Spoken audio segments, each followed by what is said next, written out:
व्यापक तर मला उत्तम वाटले. तर रिजनेबल आहे, एवढं केलेलं आहे. तर जरा त्यांच्याकडून आपण माहिती जाणून घेऊ.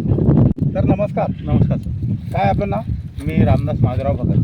बरं बरं. गाव कोणतं आहे? गाव हे नांदखेड आहे, हां. चेंदुरजाना शिवार येथे. बरं बरं. आणि आपल्या ह्या ज्या पिकावर आहे तुम्ही कशाचा वापर केला?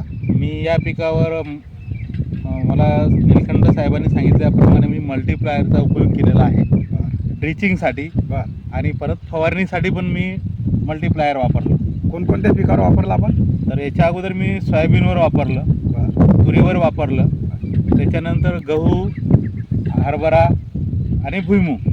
बरं. या सर्व पिकावर तुम्हाला रिझल्ट काय वाटले? रिझल्ट मला उत्तम वाटले. रिझल्ट म्हणजे याच्यामध्ये मला म्हणजे जे उत्पादन झालं ते पहिल्यापेक्षा मला जास्त उत्पादन मिळालं. कारण माझी यावर्षी पहिलीच वेळ होती आणि त्याच्यामुळे मी परत त्याचा उपयोग करणार आणि करत आहे. खर्च कसा वाटला तुम्हाला? खर्च रिजनेबल आहे, एवढा काही भारी नाही खर्च. बरं.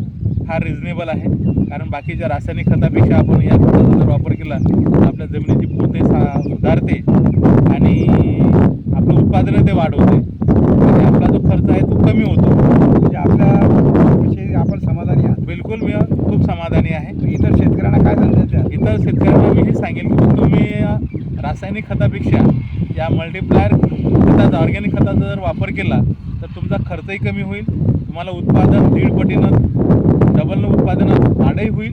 म्हणजे खर्च कमी, उत्पादन जास्त, म्हणजे तुम्ही प्रॉफिटमध्ये तुमची शेतीचा व्यवसाय करणार.